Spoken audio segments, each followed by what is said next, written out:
Hi, it's Grace, and keeping from the theme of the last video, trying things in bed, today we're going to try instant Japanese curry from the comfort of our own beds, because that is where things are at the moment. You could probably tell from the title of this video, I mean apart from the curry things, I have EDS. That's always such a big question mark. I more than likely have EDS. So if you don't know what EDS is, I can never pronounce it properly. I'm just going to put it on the screen. It's something you're born with. I am old now, and it only came to light in the last 18 months that this is probably a thing I had. And I had to ask for all the tests and people to see if this was a thing. I did my own research and I was like, this would explain just so many things.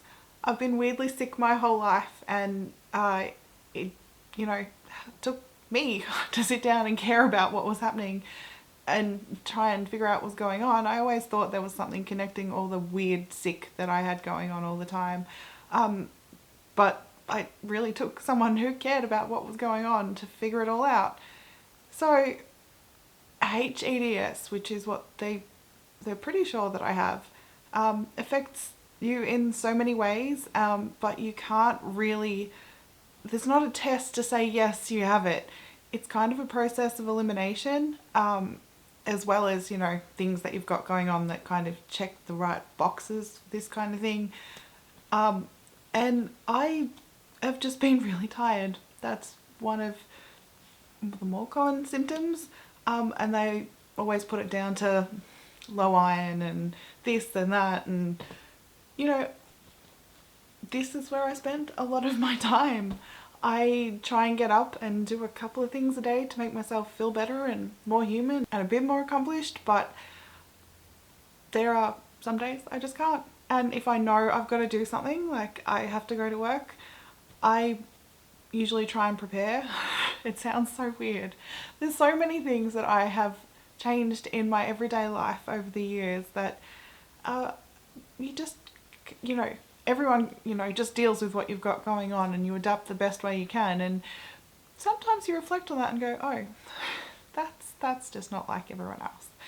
So I have to prepare. So if I've got to go to work, I will try not to do anything the day before to try and make sure I don't hurt myself any more than I already have from doing other things, previous days, to make sure I'm sort of in the best place possible to go to work and not injure myself. I don't intentionally injure myself, but you've got to do your job. So sometimes things just happen. Today is one of those days when I'm trying to conserve energy because I have to do things tomorrow. So I thought I really wanted to film. I put curlers in my hair, that's awesome. And I've got some lip stuff on and some mascara on, maybe a little bit of brow stuff, just the tiniest bit. But that's about as far as I got in getting ready to film. Anyway, I thought that we would just sit down, eat some curry, and just discuss a little bit, not in depth. Everyone, or not everyone, but there's a lot of other people who can explain this a heck of a lot better than me. And I'm feeling particularly tired, and so my brain's just no, I don't want to do much.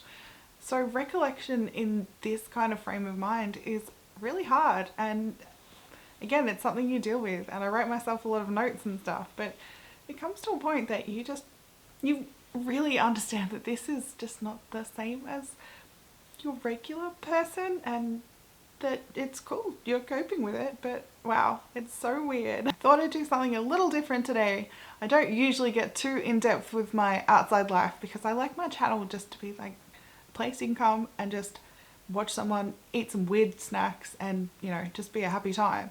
But today I'm just not feeling it.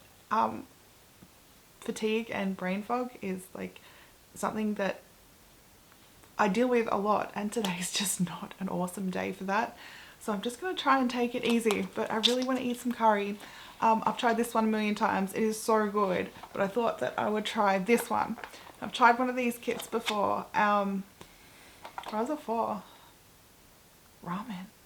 Yeah, I'm pretty sure. And there's problems with these kits. They just don't have a lot in them. This literally has rice. and curry sauce. It says you have to add your own chicken, and potato and carrot and spring onions. Like, there's nothing in it. At least with a pack like this, it already has like onion, potato and carrot in it. It doesn't have meat, which is fine, but you can definitely just add rice and it's good to go.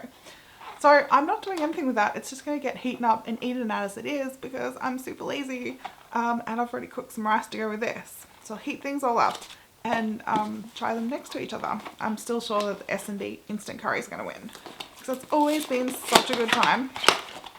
Oh. Okay, this has a giant pouch of sauce that is huge and a tiny pack of rice that doesn't seem right. Is this supposed to be for like 2 people? I have no idea. Just 1 person? Serves 2. That is not enough rice for 2 people. Interesting. It's just going to be like curry rice soup. That actually sounds really good at the moment. Alright, I'll heat everything up and I'll be right back. Okay, the curry that said you need to add potatoes and stuff actually has like a couple of potatoes and looks like carrot in it. So that's not too bad. It smells very sweet and a bit tomatoey. And this one, the S&B curry, it's, I don't know, can you even see that without me spilling it? It's more brown. The smell's not as strong, and it has bigger chunks in there. And I already know that stuff's delicious, so I'm going to start with the other thing. I don't exactly remember what I was saying before, but coming to the conclusion that I probably have EDS has been interesting. I've always known that there's been like a million different things wrong with me. Like, I don't even know if I could name them all right now off the top of my head. I've always had problems with my joints. Like, always had sore hands and feet, and like my hands were numb, so I got tested for carpal tunnel and I had surgery for carpal tunnel, but I still have it in that hand apparently, but so not getting the surgery. I hated that. It was an awful time. That's another story for another day, but it wasn't good. Like problems with my shoulders, my hips. I used to get massages for what I now think might be like a sciatic nerve problem, but I've got to go see someone about that too. And I don't know, I was just always in a lot of different pain, and like I have polycystic ovarian syndrome. I have cramps today and that's just made everything just so much better. I don't know, just all weird stuff. Sleep apnea. I don't know how that really correlates. People say it's just obesity, but it does seem to be something that happens in like EDS people, and I don't know. I really haven't found a doctor that specialises in this stuff. Hopefully in about 6 months I've got an appointment with a doctor, and I'm just crossing my fingers that this one can give me really good answers. He's supposed to be an amazing doctor. So I just have to kind of sit and wait for that to happen. And I just trying to figure out some things on my own in the meantime. Like, I am pretty sure, that's the reason I'm seeing this doctor in 6 months, that I have a form of dysautonomia. The most common one for EDS people is POTS. And I had been feeling really rubbish for a few weeks. And I realised that I hadn't been drinking Gatorade, and now I knew I had to up my salt a little bit if I had POTS, and I thought that would have been alright, but then awesomely I got a new fridge and it's got a water, like cold water function, so I've been drinking a lot of water, which I thought was good, but then I started, I just didn't feel well, and figured out that I didn't have enough salt. So I've been having more salt, and the general sort of pain in my chest and stuff's gone away, which is really good. Like, it still happens every so often, but not as much as it was happening. It's really freaking me out, and like I had been to the emergency department and stuff for it a couple of times, and they were just like, oh, I don't know. Yeah, the last time was after I had an iron infusion, and they were just like, oh, it's just iron infusion, it'll be fine. But anyway, salt is my friend, and that has made me feel a whole lot better. It's still, weird other stuff day to day, but not having like the feeling of just elephant on your chest all the time. It's really, really good. Mentally as well, trying to be like, now I've got a name for this, it's really good, but bad. Information is both good and bad, always. But I think I feel like the more informed I am, like I get scared for a little bit and I'm like, no, it's fine. We know these things, we can deal with them now. It's not going to be as much of a surprise. My most common complaint about EDS stuff is you just don't know which symptoms you're going to get, sort of, you know, minute, hour, day, week, month, year. You just don't know what's going to come at you. You know what you've experienced in the past and you don't know if that's, you know, going to come back, if it's not like something you've got most of the time. When it's going to come back, how long it's going to last for, like it's all this weird stuff.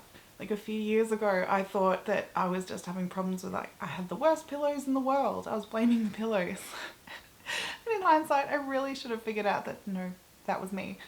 My neck hurt, and just for months, like 9 months or something. I think I spent like $800 on different pillows just trying to do something that made it work. And I thought I found a good pillow, but now I know that that's just not what was happening, because I'm going through that again, and I haven't changed any pillows for such a long time. It's driving me a little bit nuts because sitting up all the time really hurts. And gastroparesis, that's the other one.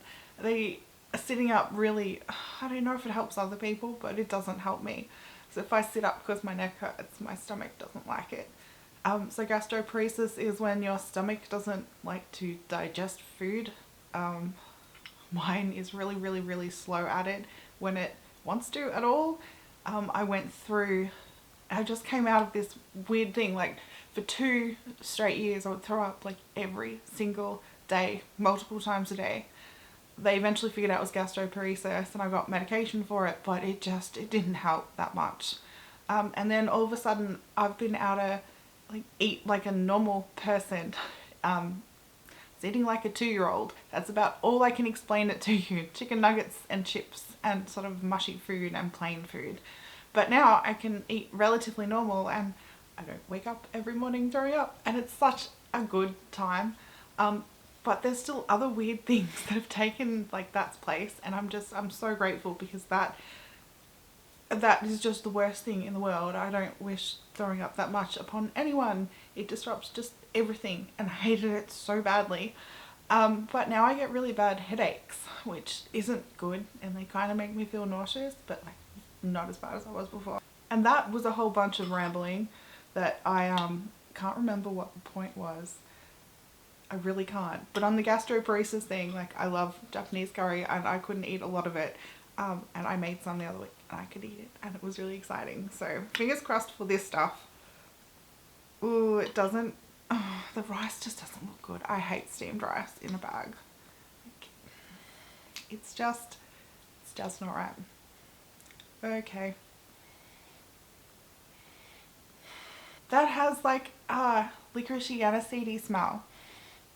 That's not good. Oh, I hope it doesn't taste like that.